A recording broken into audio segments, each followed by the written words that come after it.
प्रश्न 11 के दूसरे प्रश्न में हम लोग को समलम BEND बनाना है, जिसमें BN 5.6 सेंटीमीटर, DE बराबर 6.5 सेंटीमीटर, यानी दो विकर्ण के आधार पर हम समलम चतुर्भुज बनाने का कोशिश करते हैं। तो चलें इसका भी हम लोग उसी तरह रफ वर्क करते हुए प्रश्न का कंस्ट्रक्शन करेंगे। रफ वर्क में हम लोग को सबसे पहले एक DE रेखा खींचेंगे। ये रहा DE रेखा, जिसका माप 6.5 सेंटीमीटर का है। अब इसका मध्य बिंदु प्राप्त करेंगे। लंब समद्विभाजक, सपोज दैट यहाँ आया मध्य बिंदु, इसका नाम PQ रखेंगे और इस मध्य बिंदु का नाम O रखेंगे। अब यहाँ से हम लोग 2.8 सेंटीमीटर का एक चाप से इसे डिवाइड करेंगे और इसे भी यहाँ से 2.8 सेंटीमीटर से डिवाइड करेंगे। मान लीजिए यहाँ डिवाइड हुआ। इस बिंदु का नाम B और इसका नाम N रखेंगे, जैसा कि प्रश्न में दिया हुआ है। अब हम यहाँ से सारे बिंदु को आपस में मिला देंगे। इस तरह मिला दिया। इसे मिलाने के बाद जो हमारा चतुर्भुज बनेगा वह समलंब चतुर्भुज बनेगा। तो चलें इसी तरह हम आगे प्रश्न का कंस्ट्रक्शन करते हैं। सबसे पहले 6.5 सेंटीमीटर के माप का एक हम रेखाखंड लेते हैं। ये हमारा 6.5 सेंटीमीटर का रेखाखंड यहाँ आ चुका है। ये 6.5 हो गया, यहाँ 6.5,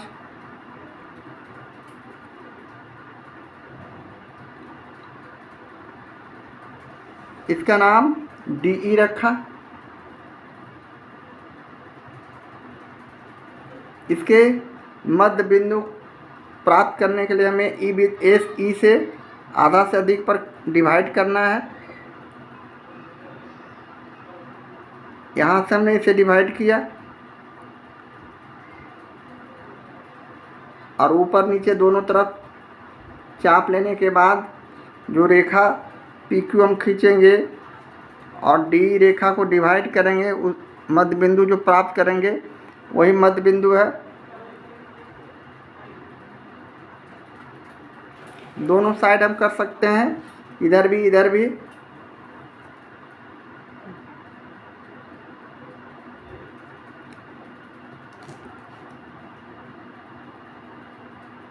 ये जो कटान बिंदु आया इसे हम आपस में जोड़ देंगे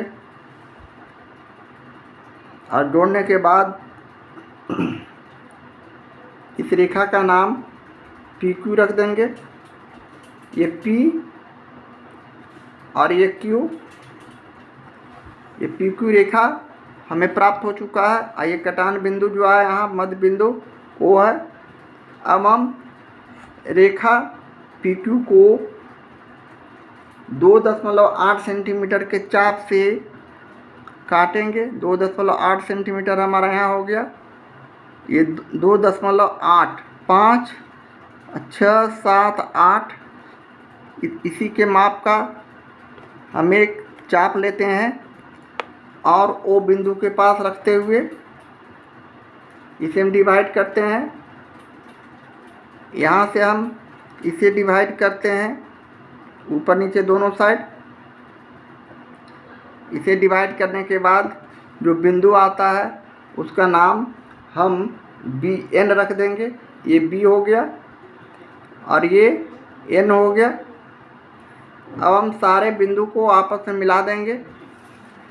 ये मिलाने के बाद EN ये हो जाएंगे रेखा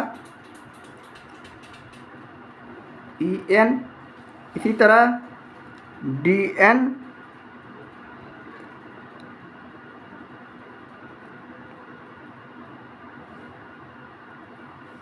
इसी तरह BD,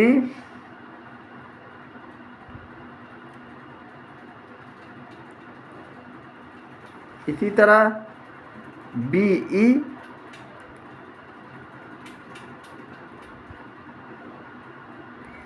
और यह हमारा समलंब चतुर्भुज बन चुका है।